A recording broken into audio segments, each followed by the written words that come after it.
Get ready. You are about to experience the life science effect.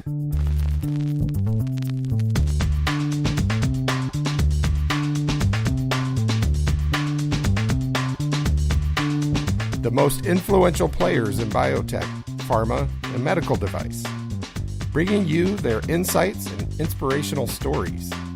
Are you ready to boost your career? Ready to set your medical innovation in motion?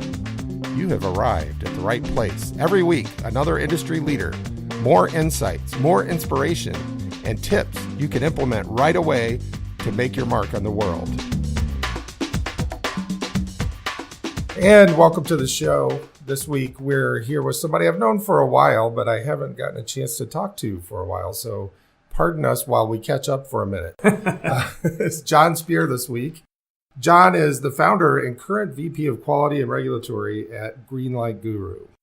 So in addition to being a quality systems expert, Jon's managed most of the aspects of producing medical devices, from product development, manufacturing, quality systems, and somehow in the midst of all of this, he finds time to write for several industry publications, and he's hosting the #1 most popular podcast in the industry.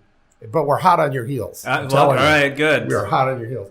It's called the Global Medical Device Podcast, and I encourage you to go check it out. You'll be able to find it, Jon, I imagine, in everywhere. All the places. Yeah, right? SoundCloud, iTunes. You can go to the Greenlight Guru blog. It's everywhere. Great. So yeah, go check that out for sure. So fill in any gaps I missed. Tell us about you and what you do. And if you want to talk about your family and hobbies, feel free. Well, we were just catching up before we started the session this morning, and kids and things like that. But yeah, it's an interesting time for me personally because I've got one child who's now an adult, I guess by age anyway, and into college, and daughter who's finishing up high school in the next year and a half or so. So those are, you start to think about what's next from that perspective. But I guess the other side of this is Greenlight Guru. It's been very much a passion of mine, something that we've enjoyed running this business now since 2013. Really seeing it change the quality of life, not only of customers who receive medical products that our customers develop, but we're actually changing the lives of the medical device professional. We're making life easier for them to get through all the obstacles and hurdles. So that's been actually a good time. It's a big thing about what we try to do here at Greenlight. Yeah, I mean, among all those other things, I think having a 19 and 16-year-old are probably, I now really don't know how you have time to do all the other stuff. Well, I mean, the good news is they both drive, right? So that makes a big difference. Once they both get their license and are able to commute themselves, that's a little bit, I'm not the Uber anymore for the kids. That's a great point. Most of my weekend was spent, as I was saying, they're both in sports and things, and most of my weekend was just in the car driving or waiting in the car or whatever. So I hear you. So the last time you and I spoke was years ago. And somehow we just haven't kept in touch. I'm usually pretty horrible about keeping in touch with people. But well, I mean, we get busy. I mean, we get pulled in different directions. I think the last time we spoke, I think you were doing some consulting. I might have been as well, but we might have been in different parts of at least the state, if not the country. Absolutely. And I jump into and out of medical devices. On one of the previous episodes, I explained to the listeners that I go from pharma to clinical trial diagnostic labs to medical device. So, and you're pretty deep in medical device. Yeah. Anytime anybody asks me anything about medical device and I need to give them somebody's name, your name is always first on the list. Oh, thank you. Because in this area, at least, probably globally, you're one of the top experts. At least the way I've always perceived it. That may or may not be true. No, I'm kidding. The way I've always perceived it. But the last time we talked, you were a consultant, and now you're founder and VP of a pretty good size. This is the first time in your offices. This is a large office area. Very well. You're doing very well with this company. What was going on just prior to 2013? What was going on in the industry that made you look around and say, the world needs Greenlight Guru? Well, I'll say first, I stumbled into consulting somewhat accidentally. It was never a planned career path. I worked for a large med device company originally out of school, product development engineer. It was fascinating. You get a literal cocktail napkin sketch from a physician, and he or she will say, "Can you do this?" And I'm an engineer, and I'm like, "Of course I can do this." So you go figure out how to design and develop that product, and I really enjoyed that part of my career. It was very formative as far as what I do today. But the other part of working for that big company is I started getting involved more on the system side of things, trying to make sure we streamline and improve efficiency as much as we can. And at least for me personally, it was like, I needed something else. And so I decided to go to a startup company, a startup service provider, a design firm. And I think I fell in love with the concept of what they wanted or aspired their business to be. The reality is it never really came to fruition. It was a tough time as well. It was 2005-ish time frame, which up until that point in time, at least locally here in Indiana, there was a lot of emphasis on life sciences and startups, but it was really tough for a lot of these companies in this geography to get a lot of funding. So that company struggled. I ended up getting laid off, which I wasn't planned for it in any level, financially, emotionally, any of those sorts of things. So that really kind of forced my hand, so to speak, to find something different. I needed a job at that point. And I found an opportunity to do some consulting with a firm. They had a client that was somewhat in the backyard that I was able to go work. It's good income, good benefits, good opportunity. It just kind of left, we were dealing with manufacturing process validation, remediation. I understood the work. It just wasn't, from a job satisfaction standpoint, it just wasn't high on the list. So I started to explore, started my own consulting practice, and hung a shingle, as they say, working to help startups with their quality system, help startups with project management, help startups get products to market. And I found a pretty good niche there and did that for a while. And one of the things that I found myself doing after doing this for several years is a lot of Excel hell, I guess, is what a phrase has been coined. Yeah. Just updating a lot of spreadsheets, just trying to hold it all together, realizing that the people that I was working with, they didn't understand things like design controls and risk management. They didn't understand what a quality system was. And so there was this light bulb that started to get a little bit brighter in my head that said, wow, we need to build a product around these sorts of workflows, around these sorts of needs. So you were tracking, when you say Excel hell, I've been in Excel hell before. Yeah. It's not pleasant. But are you saying that these companies were tracking their product development, their design, and things like that in Excel? A lot of times, yeah. And the product you had envisioned was maybe not to replace the Excel spreadsheets, but to be a better alternative to all of this tracking? That's a fair way to say it. Yeah, I mean, because in addition to the company's day-to-day operations and their efficiency, you have to think about what's going to happen 1 year from now, 3 years from now, 5 years from now, whatever the case may be, because those records, those things that you're doing today are likely to be subject to a future audit or inspection activity. And if you did a poor job of documenting your activities, documenting your decisions, and have poor organization of the records and testing reports and things of that nature, then it could create downstream problems. So let's fix the challenge on the front end. Let's build a workflow that helps companies. That's what the initial offering from Greenlight was focus on that design control piece. On the design control specifically, okay. Right. So you had this idea for a product in your head. Did you find a partner to help you build it, or did you build it yourself, or how did you go that's from there? A great question. And so the idea for eliminating the Excel hell from a design control traceability standpoint was something that I had been, I'll say, using some cognitive load to go through, or I tinkered around with the idea for a bit. but I'm not a software developer. And, there was one point in my consulting career where I considered I'm going to teach myself software, how to write code. And if you've written code before, this might resonate with you, but I got as far as the Hello World tutorial. Yeah.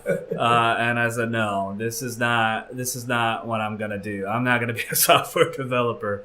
I've written macros. Well, let me correct that. I've recorded macros in Excel and then gone back and tried to edit them. Oh my goodness. That's the extent of myself. Well, at Fortran in college. But well, and even the macros, that's what a lot of companies do today who are still in that Excel world where they try to write a fancy macro. Right. And my experience is it usually works for the originator a time or two, but once you hand it to somebody else, it always breaks. It seems right. like.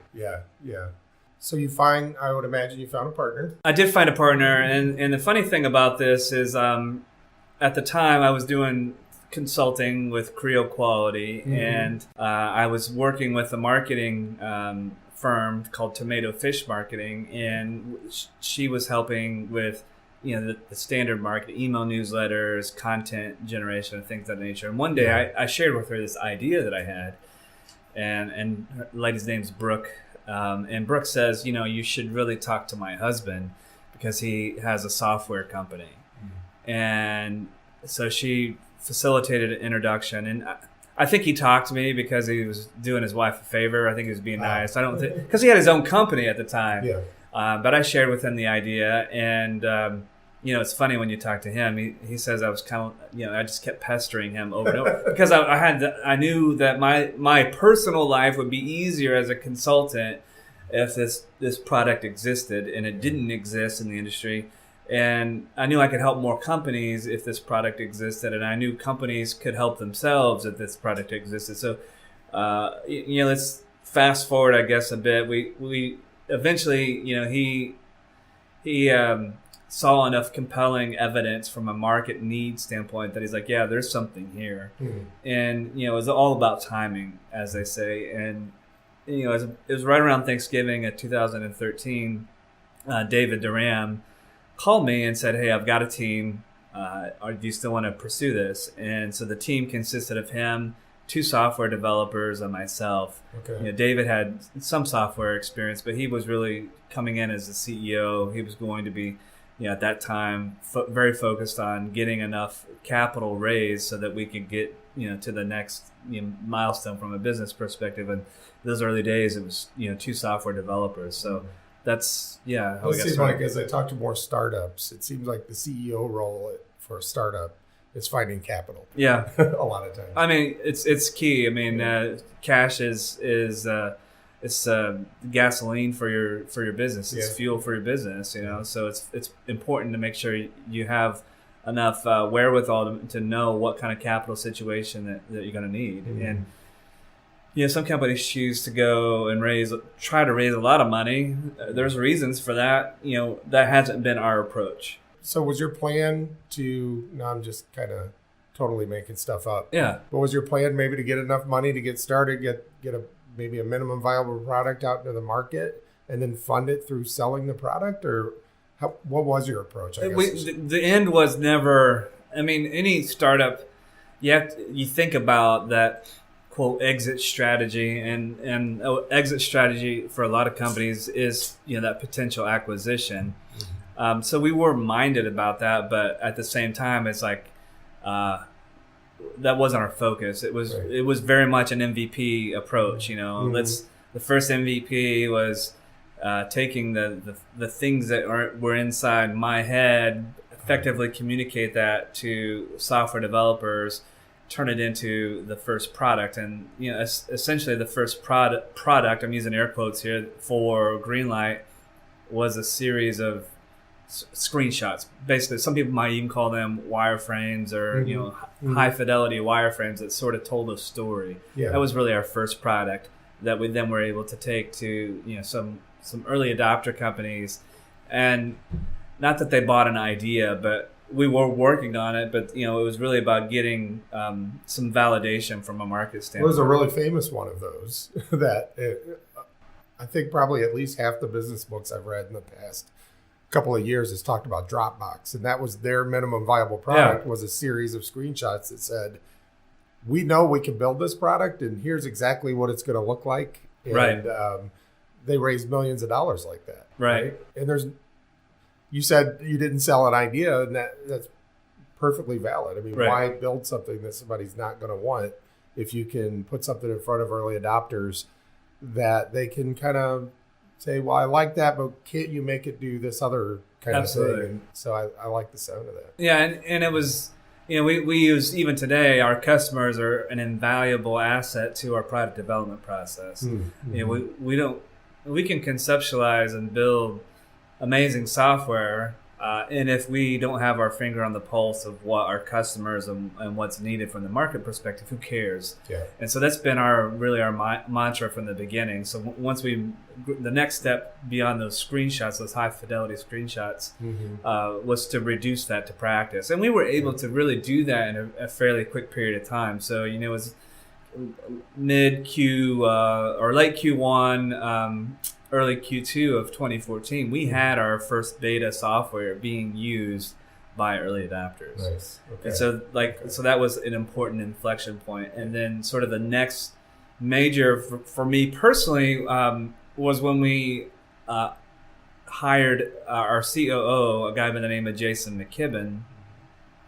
Jason had, prior to joining Greenlight, he had a successful startup that had been acquired by Medline Industries, which Medline is a very, very large private med device company. But he was at a career change for himself. He was looking to see what what he wanted to try to tackle next, and we were very fortunate to have Jason relocate from Bend, Oregon, move his entire family to Indianapolis, and join this team. And when he came, the vision of the product really started to expand. I was very focused on really kind of a few workflows that were focused on the product development space. Jason brought the bigger picture, like, let's tackle the entire quality management system from a workflow perspective. So that was important for the growth of our business, to have that sort of vision from a product standpoint. So the acronym EQMS, for non-medical device folks, Electronic Quality Management System. Correct. I think you've already described what that is, but maybe flesh it out a little bit. What exactly is an EQMS? Sure. So I think anytime you talk about a QMS in the medical device space, it's important to mention there are ostensibly two major sets of requirements that we need to address. Depending on where in the world you are. If you're in the U.S. Or plan to bring products to the United States, you need to address the quality system regulations defined by FDA, and those are defined in 21 CFR Part 820. The other, I'll say, parallel set of requirements that is, we'll just say, for all intents and purposes, mostly recognized everywhere else in the world, is a standard known as ISO 13485. The current version of that is the 2016 version. The good news is both FDA 820 and 1345, they're very much in sync with one another. There's a couple of areas where one says this and the other one says that, but for the most part, there's good synchronicity between these. And when we talk about an EQMS, it's about being an electronic system that meets the requirements of FDA and ISO for a medical device company. Do ISO, which stands for International Standards Organization, right? Got that? I think there's a French interpretation, but for all, close enough. Yeah. I talked an episode or two ago for the non-medical device folks. We talked about regulations and how they're different for pharmaceuticals versus medical device, but these are basically the ones that I was talking about. The Electronic Quality Management System, is that a requirement of the regulations, or is that a way to demonstrate compliance with the regulations? It's a way to demonstrate compliance, and it's more and more, it's becoming almost a de facto expectation. It's not quite written in the regulations or the ISO requirements that thou shalt have an electronic system. However, there are forces of nature, if you will, that are happening in our industry, as we sit here today, that I don't know how you would do some of these things without an electronic system in place. Okay.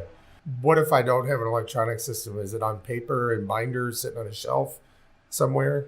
And it's interesting to think about, but even in 2019, paper, or I'll say quasi-paper based systems. PDF is just paper. A PDF is paper. I mean, the way sometimes companies hear paper and like, well, I don't have it all in file cabinets. I have it's all scanned in. It's all scanned in. Okay, that's essentially a paper system. Yeah.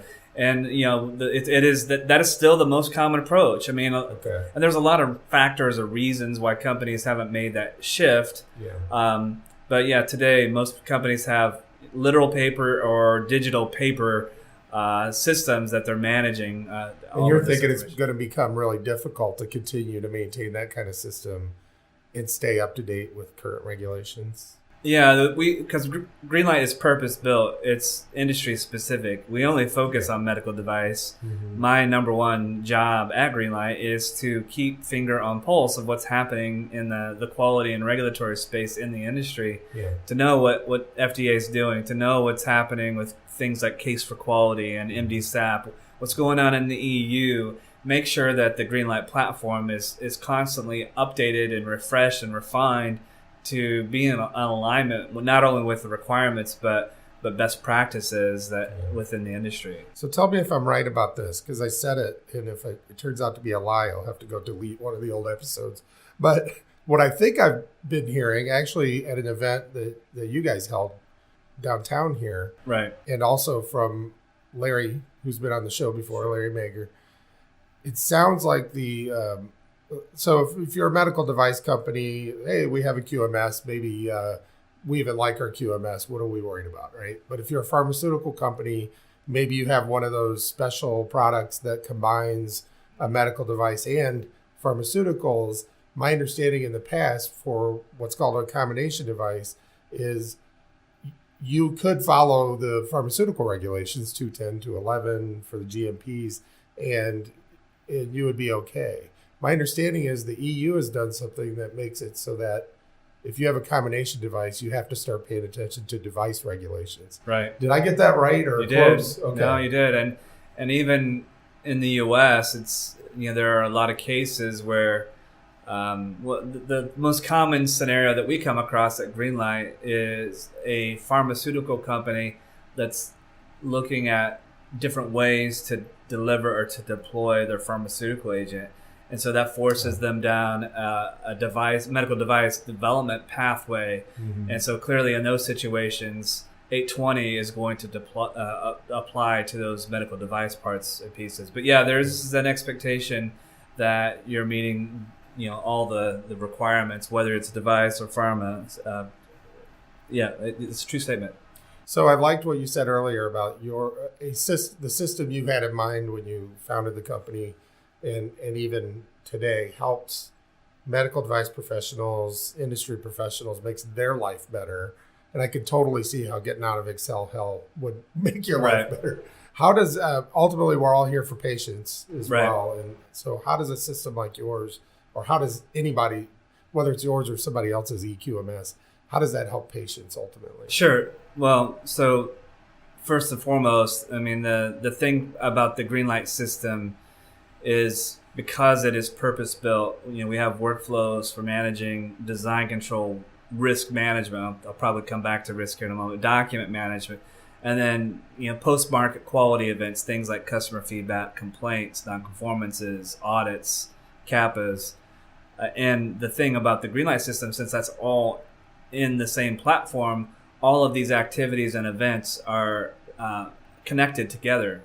So, for example, if you receive feedback from a customer about a product that you design and develop, because it's in your EQMS in Greenlight, you're able to connect that event and go back and assess and evaluate what you did from a design and development standpoint, assess your risk situation. Did you capture the information properly? And if not, you can take the necessary actions, to mitigate or respond to that particular feedback so that you can improve your product. So it's the connected elements of a quality system that are all under one umbrella. So that's one aspect. And giving companies our customers are medical device companies, giving them the ability to track and trend what's happening in their ecosystem is important, because companies really don't have that today. They have a lot of siloed systems or tools that they're using for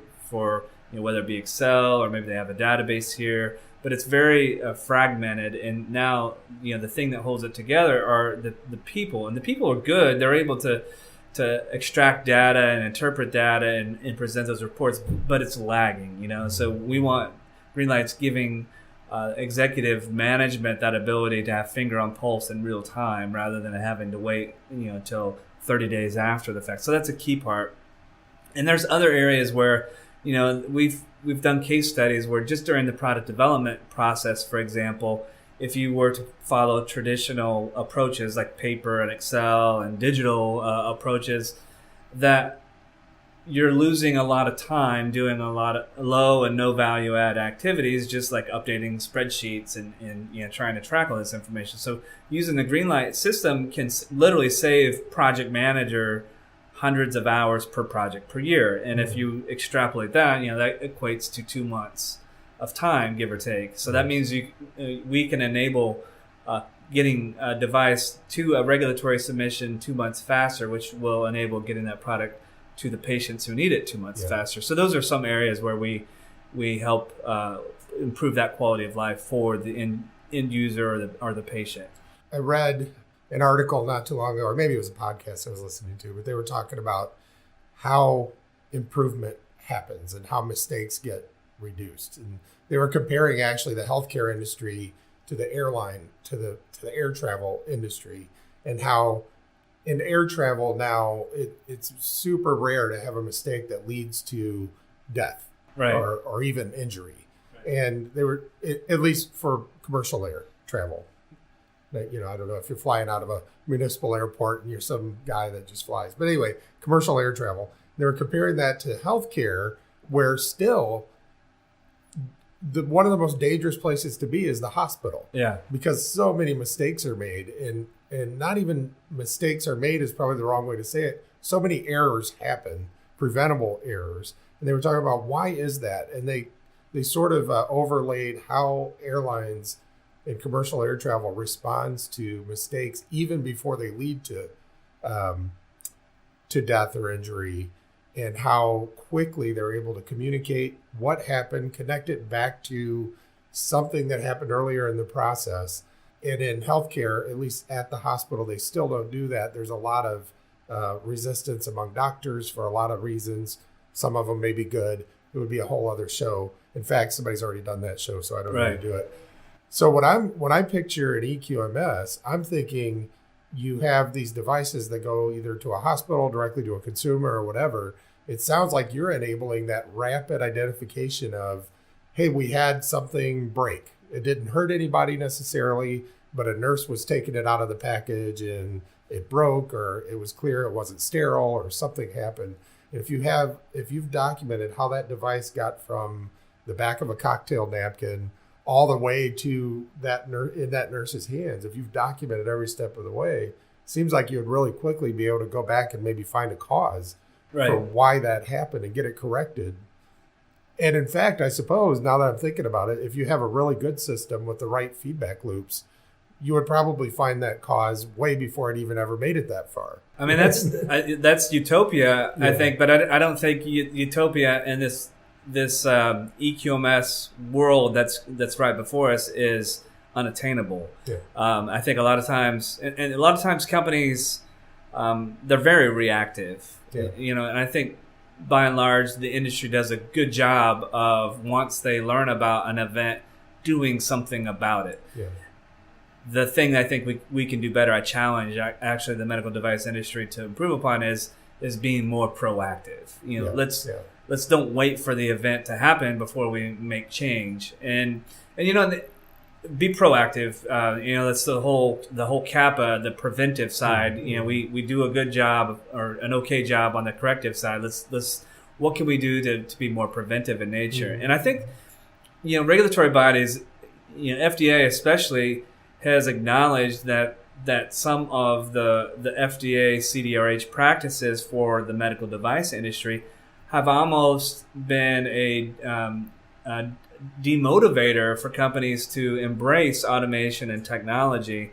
And because of that, companies haven't been as proactive as maybe they could be. And this is a big part of what the FDA program called Case for Quality is all about. Try to shift that lens or that focus, not just focus on compliance, but focusing, making sure companies are refocusing or properly focusing on quality within their organization, because it's all about safety and efficacy of a product, and making sure patients' lives, their quality is for the better. Absolutely. No, I really like the sound of that. Before we take a quick break, is there anything I just didn't ask the right question and you were really hoping to say? No, I feel like we're flowing pretty good on this topic. Okay, good. Let's take a short break and then we'll come back and we'll do just a quick wrap up. Okay. We are very proud to have the support of the Indiana Health Industry Forum here at the Life Science Effect. They have been with us since day one. IHIF provides guidance and leadership on public policy issues that contribute to innovation in the health science sector, deliver therapies to patients in need, and further the development and growth of their member companies. IHIF also works with the government and other groups to support specific initiatives and legislation. Also, if you need a connection in the health industry, give them a call. Go to ihif.org and they will hook you up.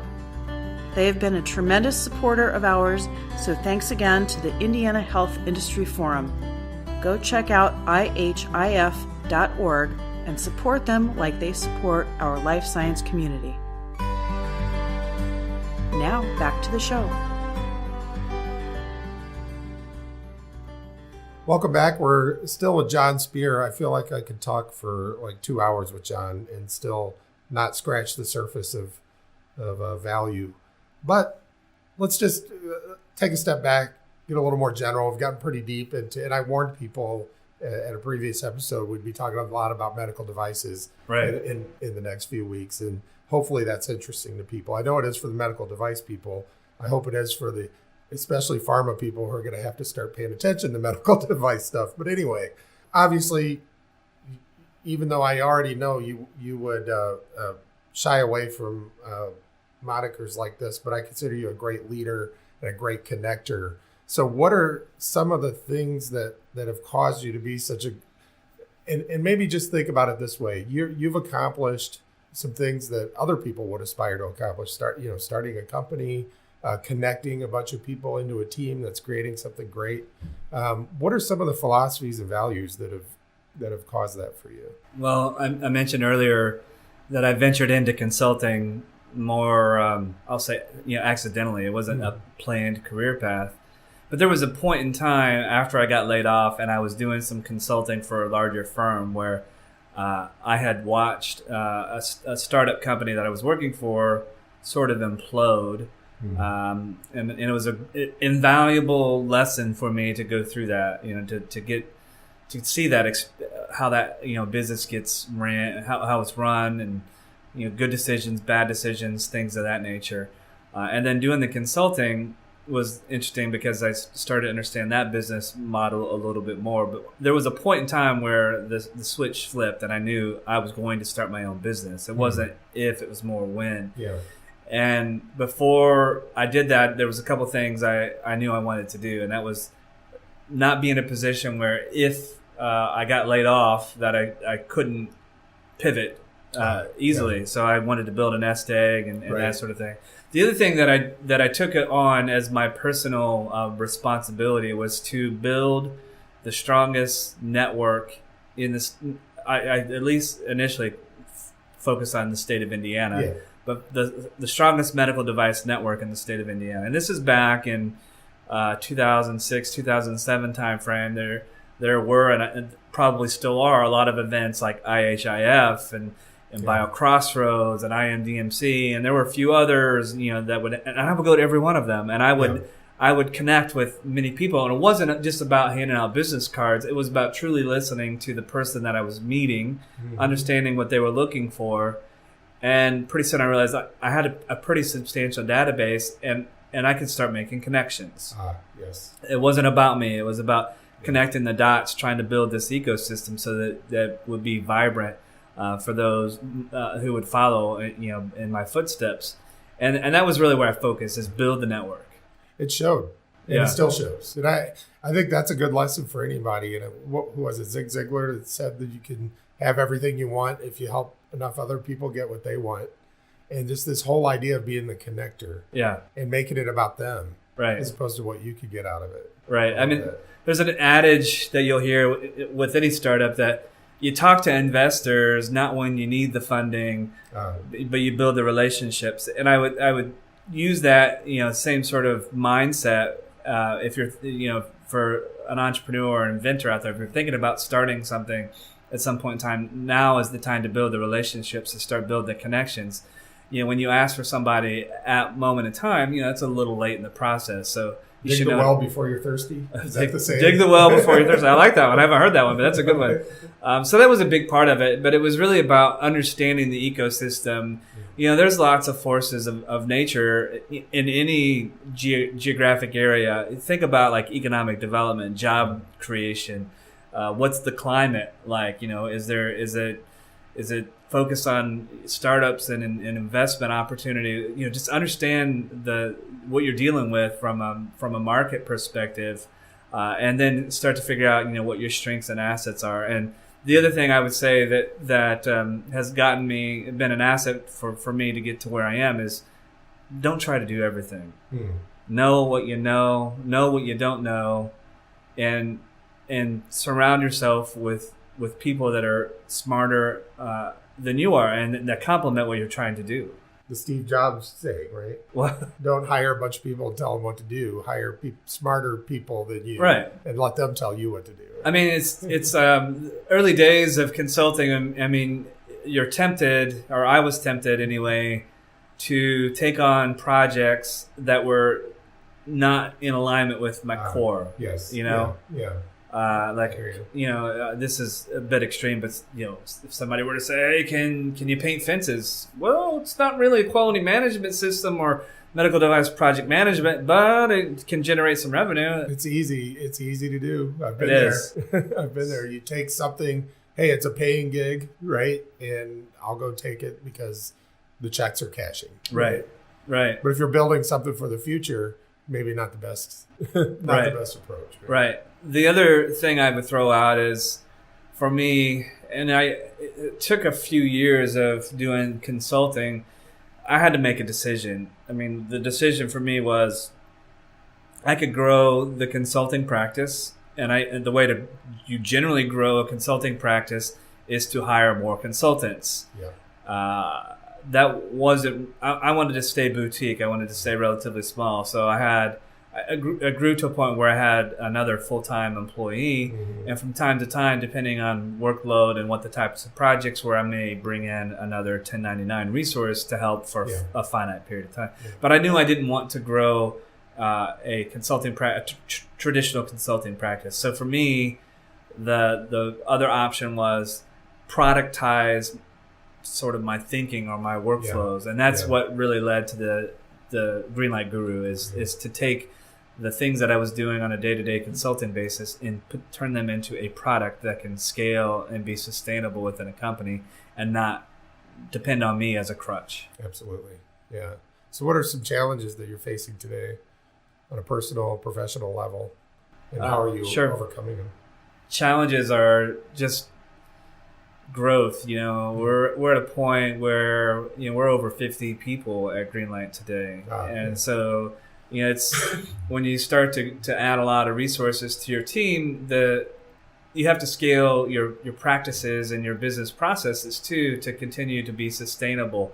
And so that's been something that we work very hard on at Greenlight from an executive team perspective, is making sure that we have the right systems and processes and training and those tools in place, so that by the time we add more and more and more resources, it's not a heroic effort every time we do so. It's just part of the system. Practice your being proactive mantra. Trying to, yeah. I mean, and you learn, wow, this thing over here could have been a little bit better. But Sure. it's just always having our finger on the pulse and making sure we're doing what's best for the growth of our business. That's a challenge. The other challenge is that in the industry, there's I'll say a lot of noise right now, and I don't necessarily mean noise as either a good or a bad thing. It's just a thing. But there's a lot of changes happening in FDA. There's a lot of changes happening in the EU, 1345, 14971.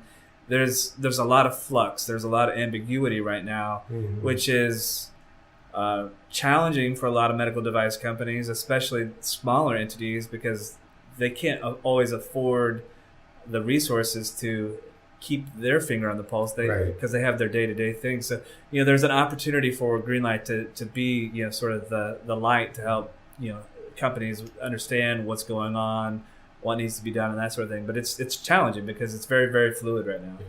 One of the things that I learned from an IP attorney, actually, who was on the show, is if you're afraid of calling for help because you're afraid it's expensive, or you're afraid, there's no way I can afford it.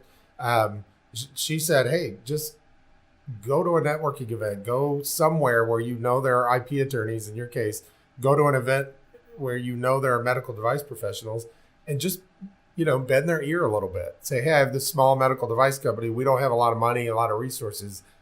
How do I figure out what's going on? And that could lead to a conversation with Jon Speer, over coffee or something. Yeah. I know how generous you are.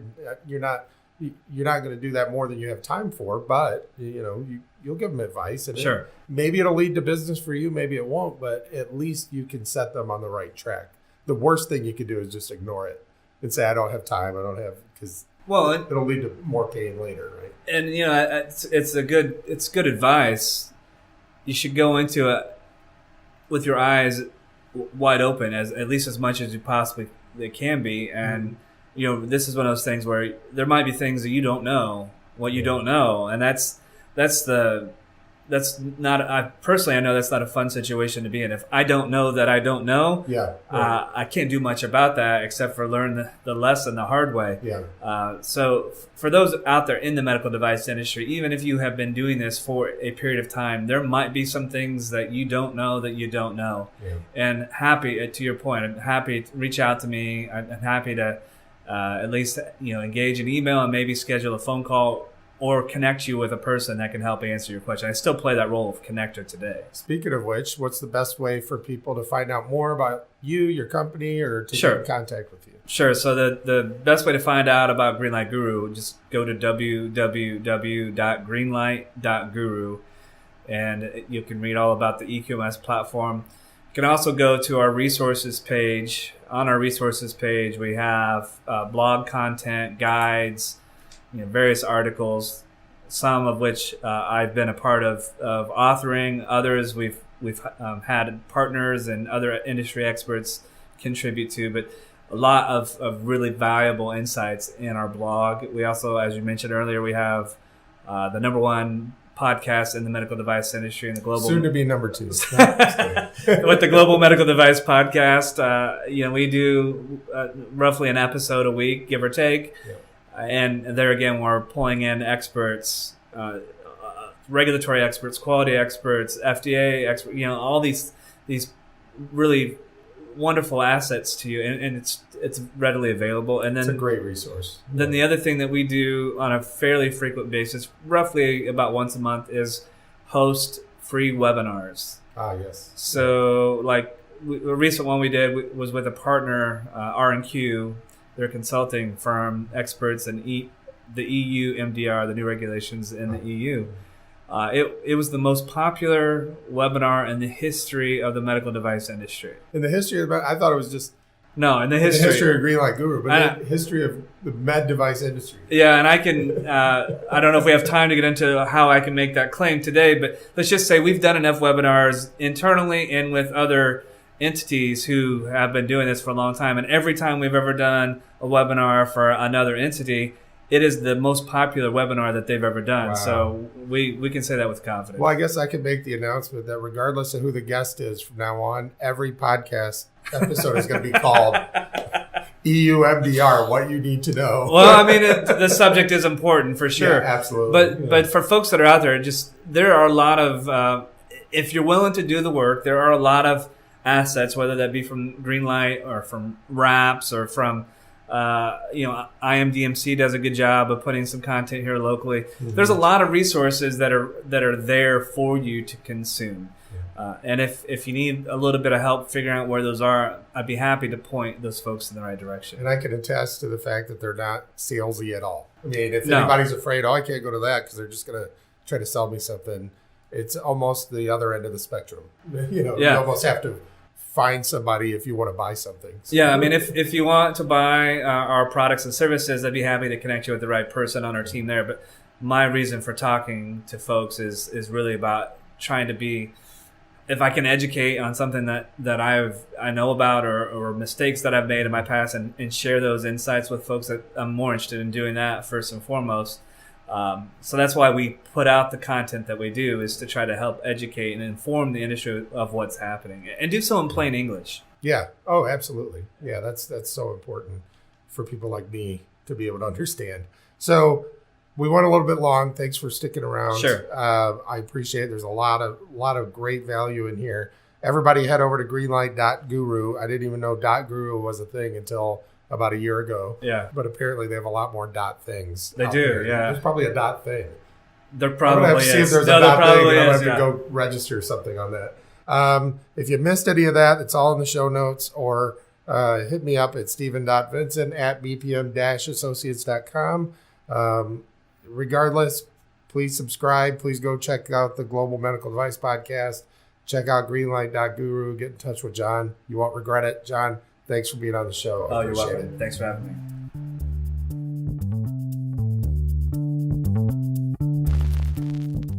You have just experienced the Life Science Effect. If you liked it, be sure and leave us a review on Apple Podcasts. And more importantly, tell your colleagues. Tell your boss. Tell your friends. It'll make you look smart, and maybe it'll even get you a raise. Thanks again to our presenting sponsor, BPM Associates. Set your medical innovations in motion. BPM helps life science companies design, manage, and execute their most complex projects. What effect will you cause? Thanks to today's guest and to all of our guests. Who else should I be talking to? Send me an email at steven.vincent@bpm-associates.com. That's all for now. Thanks for listening, and go make something amazing happen.